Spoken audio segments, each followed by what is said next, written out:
We'll move on now. The next section is the Leaner and Greener Energy Roadmap. So far we've kind of looked outside at supports that are available around you. This is a look inside at what you yourself can do in your business. And I'm a bit allergic to the term, roadmap and formula and all of that. They seem to be on everything right now. What we're showing you here is a step-by-step breakdown of the kind of optimal way or the best practice way to manage energy in your business. And of course, there's no one way to do everything. This is a way. There's probably other ways to do it as well. But it is an effective way. You'll find that businesses that reach those kind of goal levels of certification or are winning awards or are able to demonstrate, savings like Matt did this morning, giving us exact figures of savings per hour, per day on things like an individual piece of equipment, like an air conditioning unit. They will be using a roadmap similar to this. If you decide you want to get certified by any number of certifying bodies around the world, I think Titanic mentioned Green Tourism, the Titanic Hotel, you will need to be using a roadmap like this. They will probably provide you with the roadmap. So I'm going to go through this kind of step by step. One of the things you will get from today is there is a Leaner and Greener Guide to Energy Management available to you. There's the link there. You'll get these slides as well afterwards, but tourismandI.com/leaner greener. There's a short guide that's kind of covers what I'm going to speak about here as well, a handy reference tool afterwards, and you see a little spreadsheet in behind. When you're talking about energy management, and it will be the same with waste and water, we are talking about data management as well, and so spreadsheets are kind of an integral part of this process. So that will be available to you. The roadmap, I sometimes find this is such a big topic, it's overwhelming and it's hard to really, as we said, understand where to go. I'm back with another circle. It's always a circle. When you're going to tackle energy management, it actually is just the same as any other thing you would tackle in your business. And in simple terms, it's like, where are we now? Where do we want to get to? How will we get there? How will you track progress? And how will you keep everyone informed? So your starting point is where you are now, wherever that is. More than half of you said you're at the beginning of your journey. 5% said you were advanced. Wherever you are now, that's your starting point. Where do you want to get to? Even if you're advanced, there's more you can do and there's more you can get to. What's your target? And being quite specific about the target. And then how will you get there? That's your action plan. So you've probably heard a number of words that have come up repeatedly with the speakers this morning. But those three, your starting point, your target, and your action plan, is really kind of ground zero where you need to start with this. And then how will you track your progress, measuring and monitoring, and how will you keep everyone informed? How are you going to report on this? And there is no doubt that we are all, as businesses, going to have to report on this, same as governments are going to report on this as well. That's from a climate action point of view, but from a cost point of view, you obviously want to know that if you're taking actions, what cost reduction is coming from that specific action. And there is a way to do that, and energy management of all of them, it's not as clear-cut with waste and water.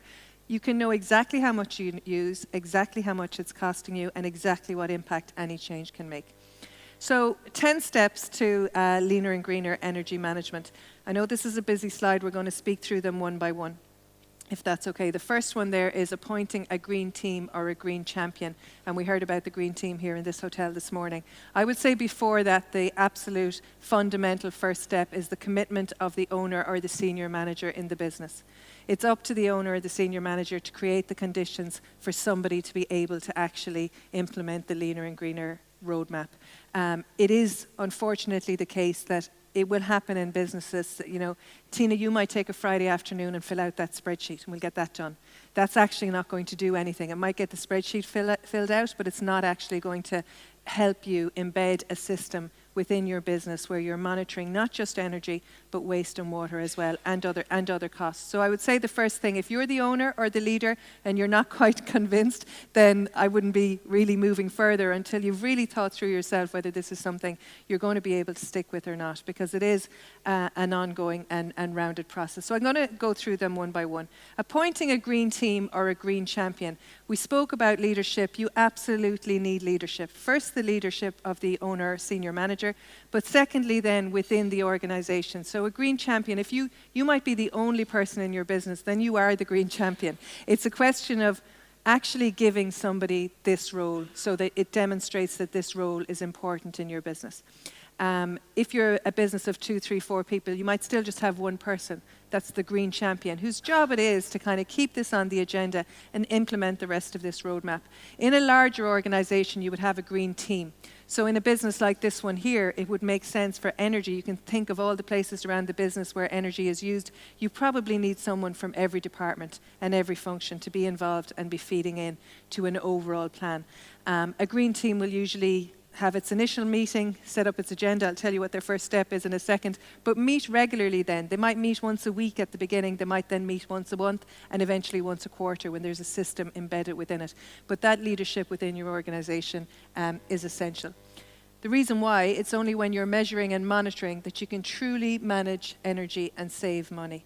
So the number one thing is measuring and monitoring. And I suppose I'm being blunt in saying there's no getting away from that. A lot of people have done a lot of really good work on energy management without measuring and monitoring. So it's not essential. You can do it, but you'll be losing out yourself to an extent. You'll be losing out on the transparency of the data, but you will also be losing out on the evidence that you will need to be able to incorporate this into your marketing, to apply for certification, to apply for grants, and increasingly we're even seeing the banks requiring this for loan applications as well.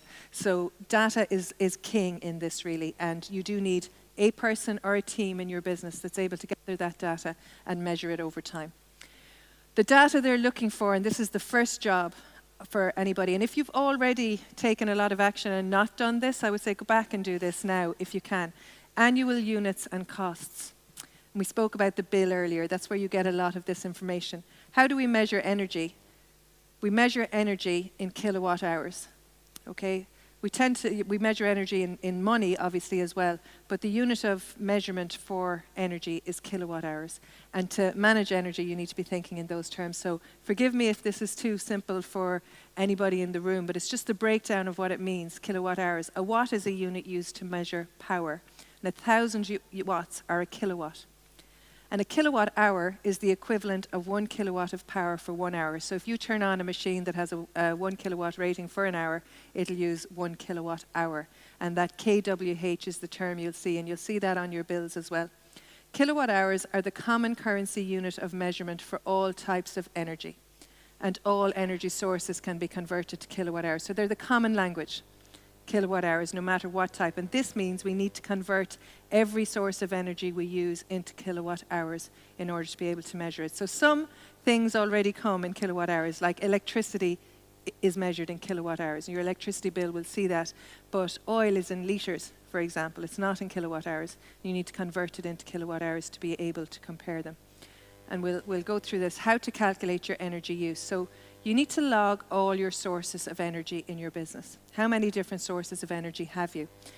Typically, they will be electricity and mains gas, and on your bills, they will be in kilowatt hours. You'll see how many kilowatt hours you've used. Gas and oil, so tank gas and oil, may be litres, and you find out how much of that you use through your meters or your delivery bills. And wood, for example, is kilograms, and you can find that out in your thing. So they're like apples and oranges in terms of their measurements. You need to convert them all to the common currency of kilowatt hours. And I'll explain why. Calculating how many kilowatt hours each energy source provides and calculate the average unit cost for each energy type. So if you want to be able to reduce your costs, you have to understand where your costs are coming from in the first place. So I'll give you an example. This is a spreadsheet that's in the pack that you can download after this that helps you. It's a spreadsheet that allows you to convert all those different energy sources into kilowatt hours so that you can compare them. So if you see there, for example, electricity, they're the common ones. You may have other types of energy as well. Solar might be in there if you have it already. The green shaded things there, columns, you can fill in how many annual units of electricity you used, and the spreadsheet will convert that into kilowatt hours for you. In the case of electricity and mains, it's fairly easy. You can find your bill. It will tell you how many kilowatt hours you used in a month. You can key it in there, and it's already kilowatt hours. But you look at your oil bills for the year, you can key in how many litres you bought, and the spreadsheet will convert that to kilowatt hours. So where you get the information is on your bill. And it's what Dana was referring to later. When you read the rest of your bill, if you can calculate that bill by bill over 12 months, or you can probably ring your electricity provider and find out how many kilowatt hours have I used in the last 12 months. With oil and LPG, it tends to be delivery dockets or wood that you'll have to find that out. So it's estimating it as close as you can. When you do that, you can also key in from your bills what it cost you for the same amount of time. So this is the little bit of legwork that I said might take a couple of hours. Dana thought might take a couple of minutes. I think it'll probably take a couple of hours in most places to gather the bills in the first place. But here's an example where it's just kind of worked up a little bit. So here you've filled in the annual units, and these are fictitious. It's a fictitious business. It's just to show you the spreadsheet, how it works. This particular fictional business used 30,000 annual units of electricity. That's 30,000 kilowatt hours. It cost them 11,750. So that's an average unit price of 39 pence. Sorry for the euro sign there. On your own one, it will be pounds. 39 pence for a unit of electricity. But if you look at LPG, which is in litres, that goes over to, in this case, 8,520 kilowatt hours, and it costs 10 pence per unit of energy. So now you're able to compare which of your energy ones cost you the most, okay, because you have a common currency. In this example, electricity is by far the most expensive unit kilowatt hour that you will use. And that is the case in general. This is a fictional example. Electricity is probably greener than most, and so from a carbon perspective, governments and regulations will be channeling us that way. From a cost perspective, at the moment, it is much, much higher than the others. So now you kind of see if in your business, your 80% of your energy is coming from electricity, you can kind of see, well, is there any of that I could convert to oil, LPG? I'm not recommending this from a carbon point of view, but you can see from a cost point of view what the difference is and where you can move. So that's the first thing you have. You understand which units, which energy is costing you the most. And that's in the second one there, annual cost, and it gives you in the third column average unit price. We're seeing grant applications now. The one I'm familiar with is in the south, and to apply for the grant you have to be able to tell them what your average unit price is this year versus the same month last year. You're going to see more and more of you needing to have that level of data. What is my average unit price now, and how does it change over time?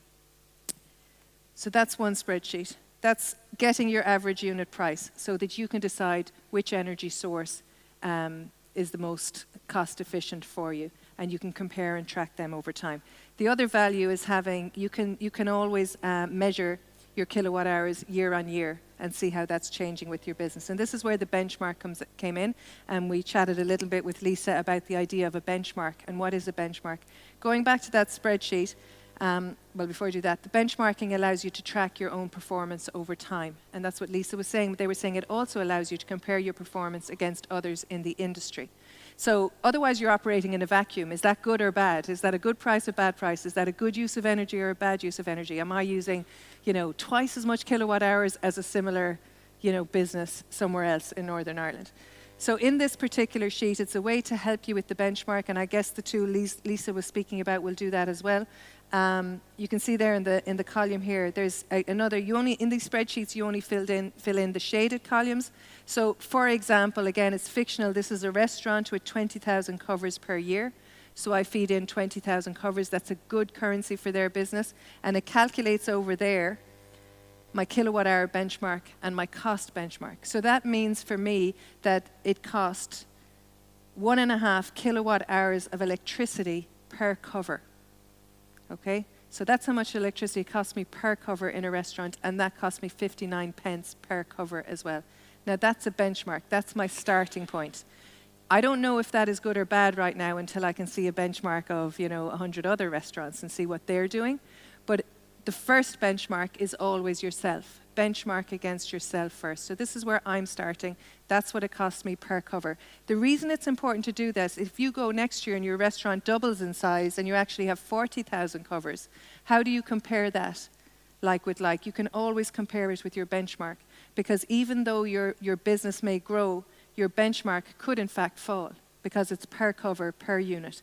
And that's what you would be aiming for. That's comparable over time, over a good year and a bad year, and over any kind of changes that might happen in your business. And it's the same with the cost. The cost benchmark, obviously the cost is a large amount of the unit cost is outside of your control. And Dana spoke about that earlier, getting your cost and your tariff right. That's one side of it. Once you have that right, it's keeping your consumption as low as you possibly can.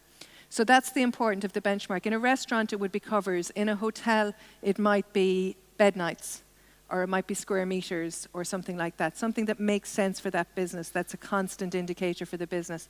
For a visitor attraction, it might be tickets sold. For a walking guide, it might be per person who came. Whatever it is that makes sense for your business, that's your benchmark. So nobody will stand here and tell you everybody use the same benchmark. It'll be something that makes sense for your business that you can track over time and that gives you a constant. So the spreadsheet, when you have your data, will allow you to figure out this benchmark.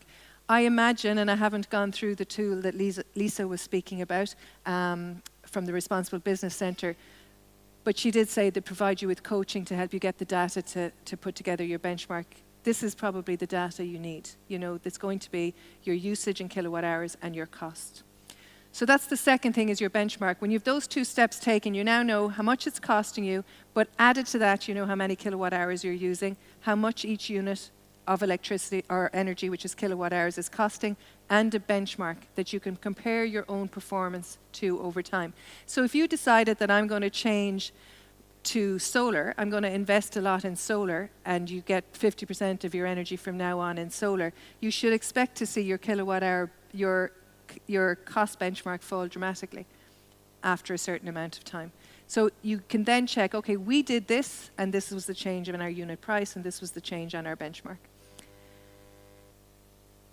And I can't repeat enough, you can do all this without the data, but you are going to need the data for business management, for certification, for awards, for grants, for all kinds of applications. And of course, it's just good business management as well. So the next step is your equipment audit. So you now have a picture of this is what it's costing, this is my benchmark. You possibly, through some of the resources today, will be able to compare that against others in your industry to get a sense, well, am I high or low? Am I, good or bad? Get a sense. You may even be able to compare it to another business you're friendly with, just to get a sense of where I go with that. So the next step after that is, where can I reduce consumption without affecting the experience or the service I'm delivering? And Matt mentioned that this morning. We were able to bring the hotel down by a degree without affecting the visitor experience, but that amounted to X amount of kilowatt hours per day, which of course is savings. So that's where we're moving to. I would remind you again of what Dana said earlier.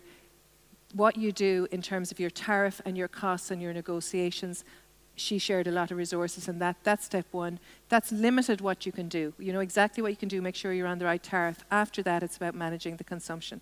So I'm going to go through, at this stage, it's fact-finding. When you go back to your business, it's kind of like auditing your business with fresh eyes as if you were coming at it for the first time.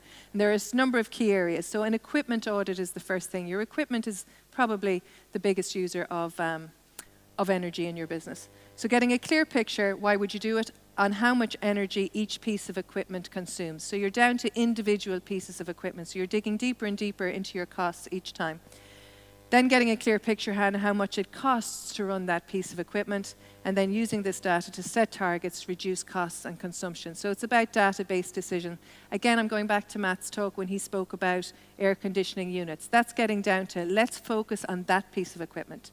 So the lights went on, the card went on, everything went on at 10 o'clock in the morning, even though nobody checked into the room till 3 o'clock in the afternoon.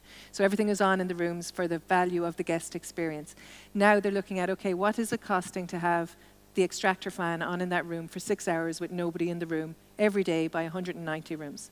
And then you start to kind of see where the savings can be made. So this is why you would do that. And each piece of equipment might be something like, the kettle, the oven, the heating system, the refrigerators, literally everything. Use this data to prioritize replacements or alternative systems of use.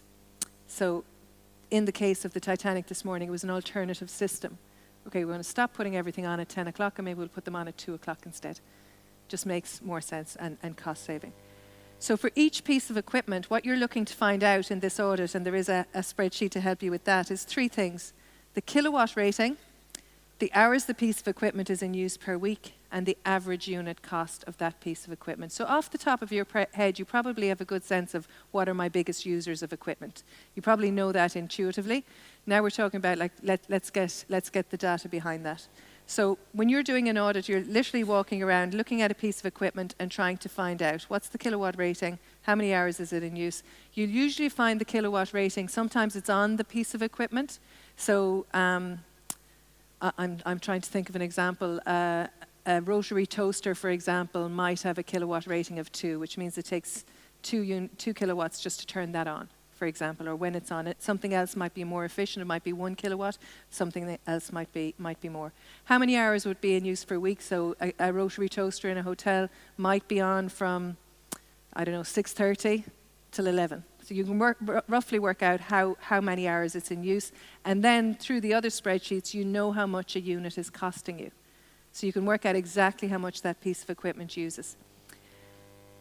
If the kilowatt rating isn't on the piece of equipment, you can sometimes Google it. You'll find it out as well. And another way to do it is to actually use meters, where you can use a plug-in meter on a piece of equipment with a plug, or if it's something else where you're attaching it actually to the, you need an electrician to attach the other meter, the plug-in one. You just plug into your own sockets, and it tells you how much electricity that particular item is using. The plug-in ones are probably something like 50 or 60 pounds in that ballpark, and maybe a couple of £100 for the other one and somebody to install them. But you have real live data of what each piece of equipment is using all the time. This is the spreadsheet. Again, you just fill in the colored sheets. So you take your business and you go, okay, well, we've a fridge, a freezer, an air conditioning unit, an extractor fan, and a dishwasher, or you might have multiples of them, let's just say. And you literally list all your equipment. You establish the kilowatt rating and the hours it's on per week. The spreadsheet will tell you how many hours it's on in a year and what your annual use is. Your average unit price you have found out through doing the other spreadsheets, and then that will calculate for you what your annual cost is for a piece of equipment. And the value of this is it helps you to focus in on which pieces of equipment need your attention first, which will be the most costly ones. Here's a worked example. So in this case, we will be able to find out the rating. So a PC is quite low compared to anything else. Extractor fans are relatively high, air conditioning units, dryers are high, all of that. So you work out a good estimate of how many hours they're on per week, and it calculates the rest. So in this case, you can see the fridge is costing £3,407, the PC £85, an extractor fan in this case is costing £2,434. And if you have an extractor fan in every room, then you kind of know, okay, how much that is annually. So what this does again is it gives you data. It tells you where you need to go, and it allows you to prioritize either change in use or change in the piece of equipment itself to a newer piece of equipment that is more energy efficient. A brilliant example, as I've repeated, is the Titanic example this morning, where they changed the system. Not the equipment, but the system. So don't switch it on at 10 o'clock in the morning when there's no one in the room till 3 o'clock in the afternoon. And it's interesting because you hear that, and I think Matt said it, it's just common sense, and yet it's probably a good number of years where there's 6 hours a day where all that energy was being used with nobody actually availing of it. So when I say do an audit of your business, do it with that like almost blank mind, starting afresh, seeing it from the outside. It's really hard to see how to change something you have embedded as a system in your business, because you've always done it that way. You think that's the best way to do it, and it works really well. So really question, could we be using it less here? Once you know which equipment and operations use the most energy, you can determine the best ways to cut that use without impacting the business or visitor experience. And that's the goal, really, with that. So that's the spreadsheet side of it done. At this stage, you have good data. You have really good data. And we're still only in fact-finding mode, because if you go straight into taking action, as I said, you're leaving a lot of this data behind you. The lighting audit, so you go around your business again and you just go, okay, I'm only going to look at lights this time. What could we be doing differently? And one of the things I find with energy management is there is actually only a certain amount of things you can do. You know, it isn't endless. The technology is changing all the time, and that's where we need to keep on top of it. But really, I suppose these are back to basics, fundamentals. Counting the total number of lights in your hotel, or your business, or your visitor attraction, or wherever you may be. How many lights are there? How many are LEDs? LEDs will cost you the least, and they will also emit the least carbon, or have the least carbon impact. And how many are not? So how many of yours are the most efficient bulbs available? And the other thing is, where could sensors be useful? It's like literally going around with a list and counting and saying, okay, 50% are LEDs, 50% are not. You know automatically now you have a scope to improve, reduce your costs. Now, we'll say, for example, bulbs, they might cost you, typically to change an entire building, it might take a year to pay back the investment. So there is a cost to buying the bulbs in the first place, but you will see an immediate reduction in your bill the very next month, and about a year really to change a whole business over. LEDs use 20% of the energy required by halogen bulbs to produce the exact same light. So that's how much you can drop 80% in terms of energy. So that's your lighting audit. You move on to heating. That's, again, one of the huge areas in most businesses, a heating audit. So what are you thinking about here as you walk around with your notebook? You establish the optimum heat setting for each heat source. So what's the optimum temperature? Have you done that exercise and have you written it down for everybody? What's the optimum temperature here? Again, referring to this morning's example, can you drop it by 1 degree? And would it make any difference? Is it too hot? Is it comfortably hot? Is it too cold? Finding the right optimum temperature for your heating is really important. You hear a lot of people saying the places are too hot or too cold. And that just begs the question, has anybody done the exercise of figuring out what's the optimum here? Compare your actual temperature setting to the optimum. So even a piece of equipment will tell you what the optimum is. Are you above that? Are you a degree or two above that? Because that's going to have a direct impact on your bills, for sure. Do a candle test near windows. Is there any air leaks? Literally light a candle outside your windows. Is there air coming in? Is that flame flickering? That will tell you have an air leak, which means if you have air coming in, your heat is going out. So you're paying to heat it and you're letting it out the window as well. Again, it's going to affect your bill. Visit the attic on a windy day in a building. Is there air coming in there? Again, if there is, you're heating, you're paying for heat, and you're letting the heat out the top, and then you're paying to replace the heat that's going out the top. When was your boiler last serviced? So if your boiler is overdue at service, it is likely not running at maximum efficiency, therefore it is costing you money. And can you switch to a better heating source even over the long term? So it's not easy to switch your source of heat. It's not a quick thing, but is it something you need to be planning for? And again, speaking this morning about the audits that might take you 2 to 3 months now to apply to actually get the audit report. It's one of the reasons to be applying now, because this will help you to answer these kind of questions, and it will give you a report on what to do with them as well. And again, I'm repeating this morning what Matt said. It's actually all common sense. It's just a methodology of working through that question by question, seeing where your opportunities are. A refrigeration audit. Refrigeration isn't a big thing in many businesses, but it is in many others. So what are you thinking about when you're refrigeration? In some businesses, it's like the main source of business. What temperature is each fridge at? And the optimum is about 3 degrees for a cooling fridge. So what's yours at? Do you know? And just check it. It's compare it against the optimum. Is the seal intact? Are there any leaks? Again, because you're paying to cool it, and you'll be letting that energy out and then paying to top it up again. Are there any that could be switched off even for part of the day or part of the night? We were at a workshop recently where somebody who owned a forecourt station, just kind of realized they had 3 fridges, each of them a third full.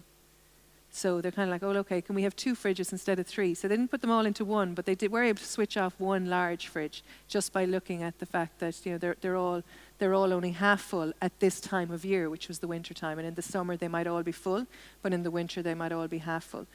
So again, it's just checking with fresh eyes. Some people, there is talk, and I don't actually know what the answer is on this of, if your beer is in a cold room, could it just be switched off at night completely? So there's a debate on whether that's wise to do, whether that's a health and safety thing to do, but also whether it will affect your equipment to have it switching on and off. But they're kind of things that people are checking now, given the scale of the energy costs that businesses are facing. It really is worth looking at every part of that. Similarly, freezers, an optimum temperature for a freezer is -18. So if your freezer is at -20 or -22, you're really paying for no additional benefit at all. So it's important, again, check those optimum temperatures and make sure they're working for you. Step 8, behavior of staff. So we're still in just looking around the place to see where can I make savings, trying to see things with fresh eyes.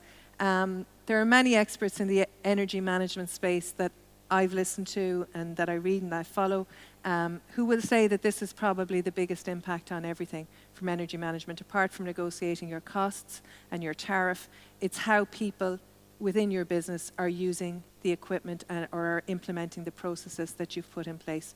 And it can make significant changes. I heard just a workshop this week where an energy expert was saying, it's at least 10% in terms of changes in behavior. And that might be, again, the example this morning in this hotel, training all the housekeeping staff how to leave the rooms. Just changing that. So I'm not saying that it's staff are doing the wrong thing. It may be the processes, it may be the training, and it may just be lack of awareness. So some of the things to think about with your staff is what times are equipment switched on and off at? So when does the oven go on in the kitchen? Does it go on when the chef comes in the morning at 7 o'clock, or does it go on half an hour before the first food is put into the oven?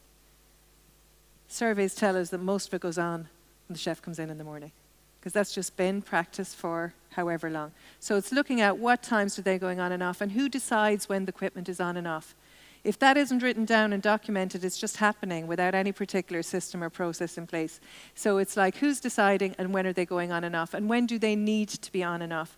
Another example was a hotel that had its rotary toaster for guests in the morning, but it also used it for staff for their breakfast, and it went on at 6 a.m. and it stayed on till 2 in the afternoon, just because that's the way it was. Nobody ever paid any attention, etc. And you do that exercise with the piece of equipment, and they actually save €3,000 a year just by moving the staff one, not from a rotary toaster, but to a pop up and down one, because the staff aren't there all the time. They're popping in and out when they need it, and so it's just looking at it and going, does that really need to be on? Because it's been there all the time.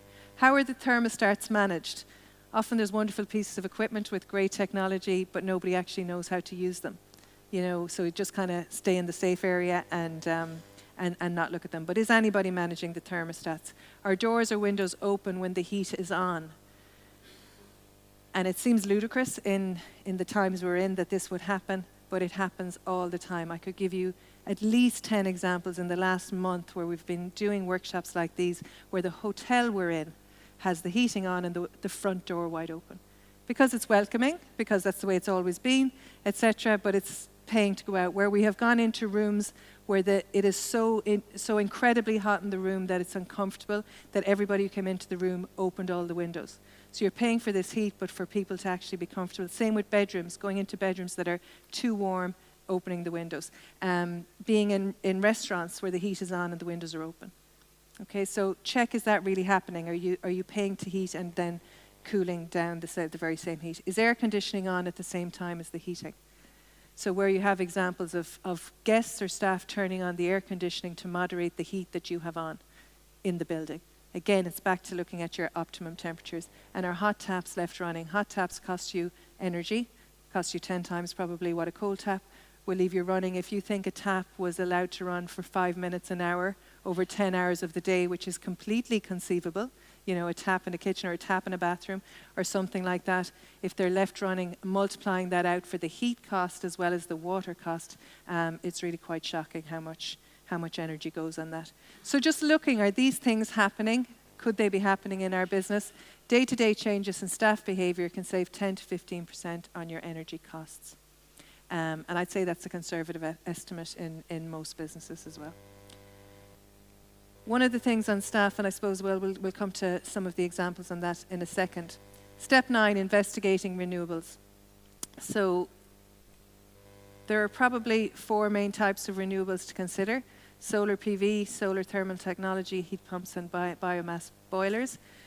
Getting familiar with what each of those does. Renewables, if you need to invest, will cost money to invest in initially. The question is, how long does it take for them to pay back? Here's estimates. Now this slide is it's less than a year old, but it's already out of date because the rising energy costs have meant that payback time has reduced more than that. So if we say solar PV, which transforms energy from the sun into electricity, was taking 4 to 6 years payback time, that would have been at the costs in January 2022. But the costs in November 2022 are way, way more than that. And so the payback time is less because it looks like these costs are staying with us for a while. So you can see there something like 4 to 6 years would be 5 to 8 years for heat pumps and biomass boilers. Because once you've recouped, we'll say the payback time is your bills should be reduced. So if it costs you 10,000 and you're saving, 1,000 a month, you pay that back within a year. Okay, so that's an example. If it costs you 100,000, obviously it's going to take you longer to do that. I know a business near us in County Clare that invested 1.3 million in a hydroelectric pump. They have a cascading river near them, which not everybody has. That's what they had. They invested 1.3 million, and at the time, which was about 4 years ago, 3-4 years ago, their payback time was 22 years to get that back. It was an investment they were prepared to make. But it's down now to about 13 years. And that's because of the increase in energy costs, but the improvements in technology since when they first installed it. Because now there's battery technology that allows them to store some of the energy, or that's down the track. But there was an improved heat pump system, and there was ways between the increased costs and the improvements in technology that even that payback time has come down as well. And I expect we're going to continue to see improvements in technology. So investigating your renewable options in a workshop like this, we can't go into them too much. It's a huge area. I'd be referring you back to some of the supports that were mentioned this morning, particularly that audit and that feasibility study side of things that Invest NI were speaking about. The benefits of renewables is you can generate your own electricity, your costs are predictable outside of the payback time, you're minimizing future carbon taxes, you're reducing your carbon emissions, and your return on investment is about that and falling all the time. So there's loads of benefits from renewables. And after payback time, you effectively are generating free energy. So when you've recouped your investment, for example, with solar panels, if it takes you 5 years to pay back, they seem to have a life of about 20 to 25 years after that. After the first 5 years, you're looking at 15 to 20 years of free electricity once that comes through. So, and I don't think that is an exaggeration. That is the benefit if you can manage the initial investment. And once you've done all that, so we're going step by step by step, you're ready to put in place your action plan. And I would be really encouraging you to spend the time to work through it like this and create the action plan, because it brings people in your team and even yourself on board, and it's more evidence that you are serious about this and you are managing it in a business-like way. So what you need to do is prioritize. You cannot do everything at once. You really cannot do everything at once. You have to figure out what you're going to do first with your available time and resources and money and staff. So looking at the outcomes of your audit, all of those different parts, what jumps out as a priority area for attention? I guarantee you will be surprised what jumps out at you when you've really gathered the data, as opposed to working on the hunch of what you think it might be. When you have data, you can make proper database decisions. Share outcomes with your team or your mentor, and I'm thinking if you had a mentor through some of those supports we heard about earlier. Brainstorm solutions and broadly estimate the costs and resources required. So this is it. It's like sitting back, having a look, okay, what are we going to do? This is where having a green team is really useful, because you can really brainstorm ideas like that together. First, take the actions with the lowest cost and the highest impact. And Dana said it earlier, it's back to basics first. There will be a lot of things you can do that are low cost and no cost before you look at the significant investment, or in parallel to the significant investment side of things. I use this priority matrix for a lot of things, but I particularly use it for in workshops like this. It's a good way to categorize all the potential things you can do into things that have, according to their level of impact or their level of difficulty.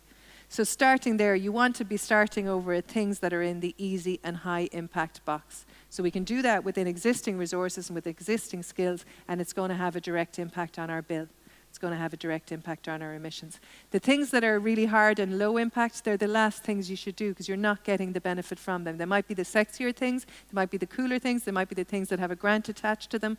But when you have your data, just go, is it going to have the impact at the end of the day on my bill, on the amount of consumption that our business is using? And it's just a way to kind of categorize your thoughts before you commit to your action plan. Here's a sample action plan, and again, it's available in the resources you're going to get.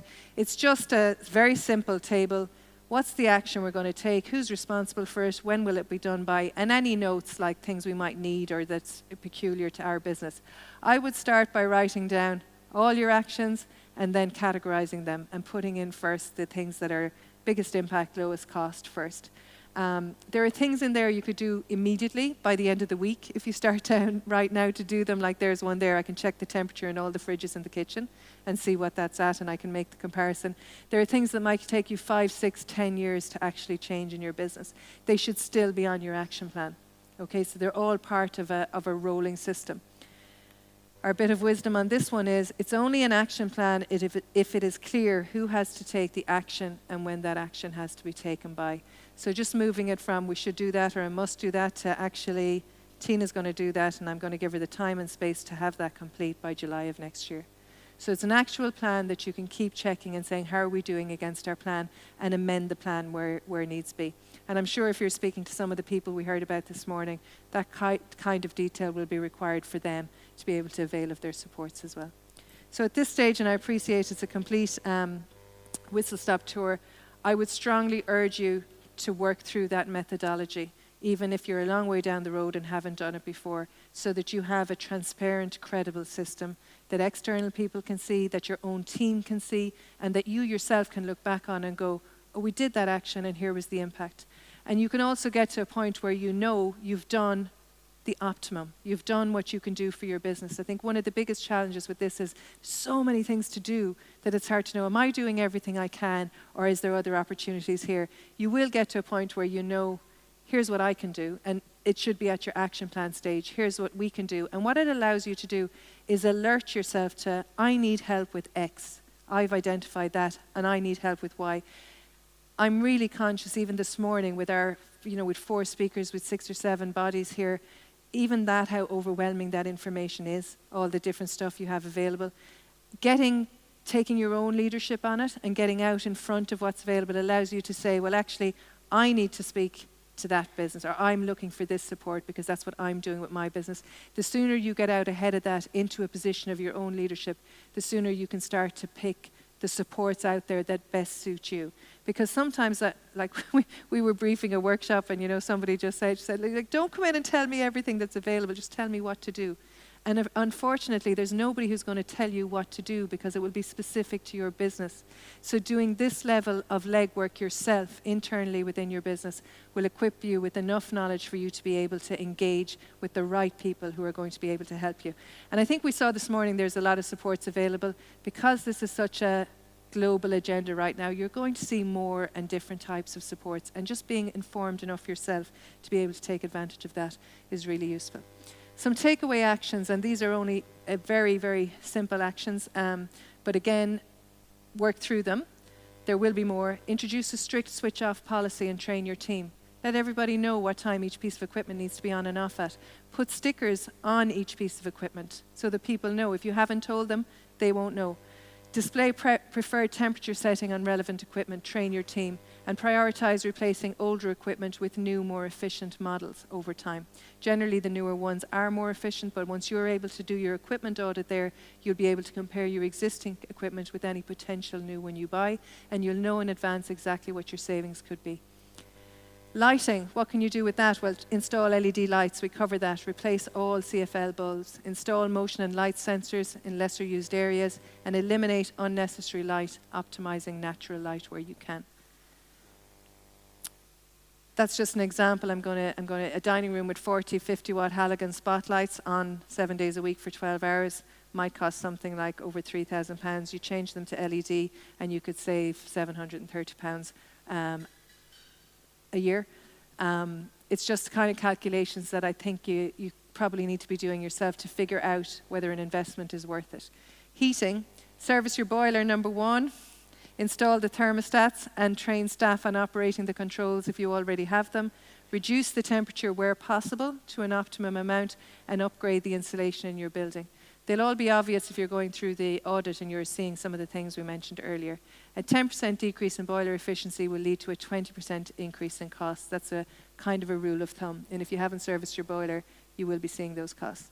Close windows and doors, zone areas for heating and cooling, seal drafts and flues. Let staff know the costs of heating. A lot of businesses are saying that. I'm showing people in my business the bill every month, so that they also, because they're people, they have all these issues at home in their own houses as well. People do appreciate that. And it also lets your staff know if your costs are coming down, you can show that in the bill every month as well. Or your consumption is coming down. Your costs may not be, but your consumption will be.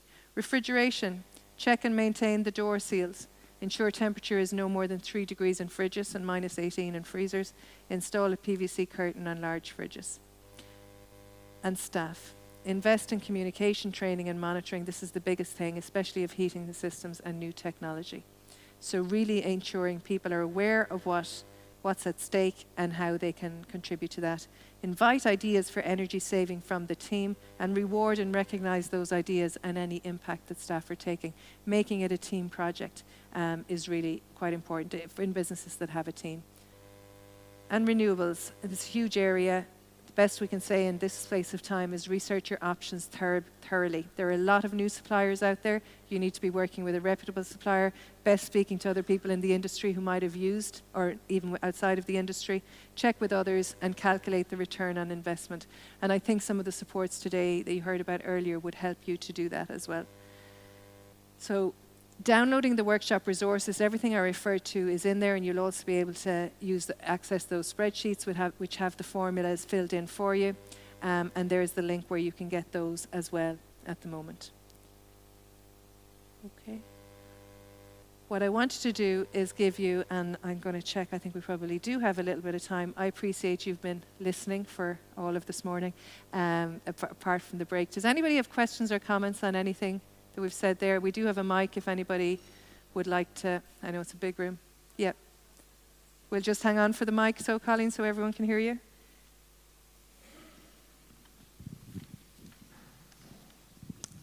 Hi Tina, I'm Colleen Lowry from Blessingbourne Estate. I would like to ask, we have self-catering business, and quite often, and I'm sure it happens in hotels as well, lots of guests go out up to the village for supper, leave all the lights burning. We've just ordered some little stickers from Amazon which arrived last week, but we're trying to see if there's an appropriate statement that we could perhaps, leave in the apartments or the accommodation that was saying that we were working to more sustainability, but that was polite and, that they didn't think we were being miserable by telling them to turn down the heat or switch off the lights. Okay, thanks, Colleen. It's a really good question, a really practical one. Has anybody else cracked that before I say anything? Somebody here? Do you want to come in on that topic? It's the gentleman here, Barry. Thank you. Thanks, Colleen. Hello. We're involved in self-catering, and while we can audit the usage of the energy, we cannot control it because the people who come in, they're the people who will use it. And we have to provide our price at the beginning of the year to our website that's going to last for all of the year. So we can't charge separately for a meter read or anything like that. So how can you help us there? Okay, so it's a similar question to Colleen. How do you influence the behaviour of people on your property? Isn't that it? Has anyone a solution on it? I'm sure I have seen examples, Colleen, where people have really nice wording for that, and it's really an invitation to your visitor to be part of your responsible journey. And framing it as an invitation, I think as certain things have changed. I was saying it at the beginning, Colleen, we are seeing over and over again in the research, we're hearing that consumers want this and asking for it. And over again in practice, we're finding that they don't actually behave that way. That they do leave the lights on, you give all the separate bins and everything's in the same bin. We're not seeing it translating into behavior. What I do believe in is that our visitors want that guidance from us. Okay, so I don't think there's any harm in a nice, polite way of saying, we'd appreciate if you turn off the lights because this helps us reduce our footprint, for example. I don't think it'll work if you say this helps us reduce our costs, because then you do look like, well, this is all about us and we're trying to be mean. That's what that sounds like. But there is a conversation around, what we should all be doing. And I think one thing that has changed a lot in the last few years is that as average citizens, we appreciate more our responsibility for being less wasteful than we have been for an entire generation. So I think there is a nice way to do it, and I wouldn't be afraid of doing it. The short-term solution is communication with your guests. The longer-term solution is probably sensors on your lights, so that when they're gone, the lights go off at least. But those kind of nice reminders that invites them to be part of a better journey, I think I certainly wouldn't shy away from it. I test your wording out in a few people. Just test it out and see or even ask a few guests what they think about seeing it. I think people like to be part of the better journey now. Okay. I don't have anything ready here today. I've seen it in other people's properties, so I'd have to get their permission, to be honest. But I don't mind sharing them with Emer later if I come across a few. Yeah. It might be a nice one for industry-wide, for you to have industry-wide stickers for that type of thing. Okay, what I'm going to do is, is another question? Sorry. Terry, hi. Hi, Tina. Thank you very much. That was very interesting and lots to take away. I'm just wondering, on your energy comparison spreadsheet, where you monitor the kilowatt hours, you didn't have a row for solar. And I'm wondering whether you would advise taking that into account, because obviously if you're generating solar power, then it is a cost per bedroom or per person, albeit that it would be a free per unit solar. So I'm wondering, would you recommend monitoring that as well? Absolutely. Yeah, I didn't include it in that because I was talking about reducing the cost right now. But absolutely, I would be any energy source, I would be adding that there so you get that transparency. I haven't it there on the spreadsheet, but you could create a little, and it would be really interesting, pie chart, one for your costs and one for your kilowatt hours.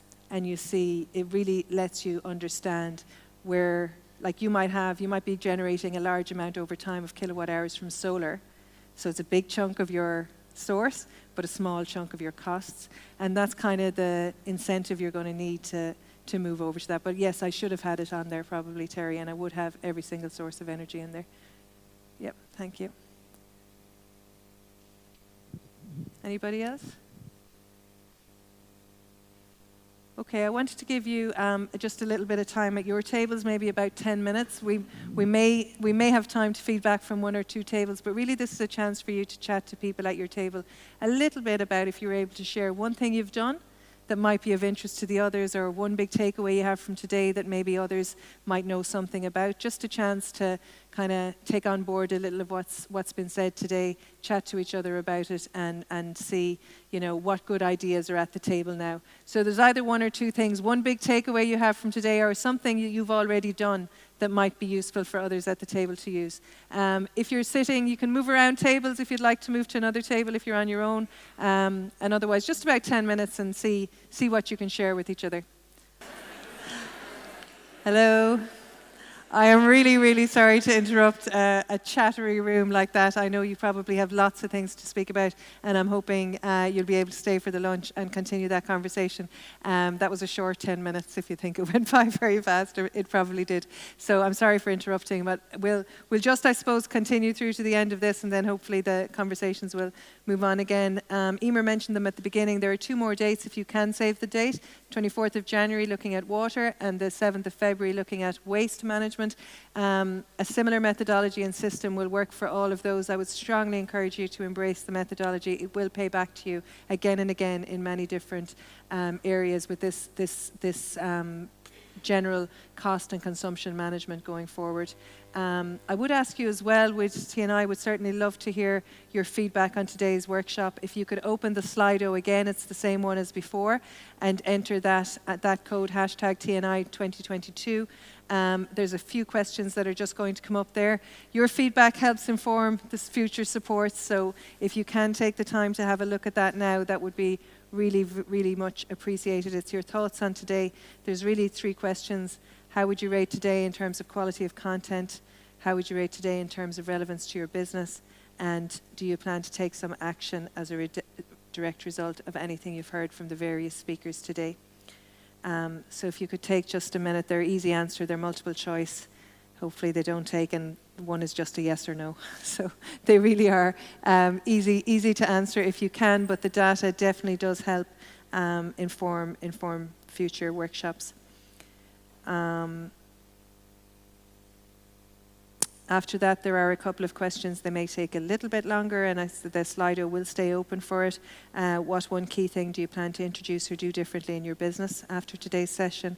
And if there is a chance there to let T&I know if there are other supports you'd really like to see in the TED program, or any other comments you think it would be good for T&I to hear in terms of the supports they're putting together for businesses.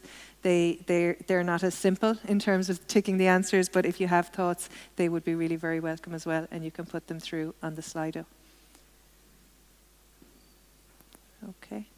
So while you're doing that, I'm going to say thanks for your attention and for staying with the workshop throughout, and for your contributions to each other there for the last part as well. And at this point, I think I will hand over to, thank you for me, but to Emer, who's going to wrap up as well before we head to lunch. So thanks very much.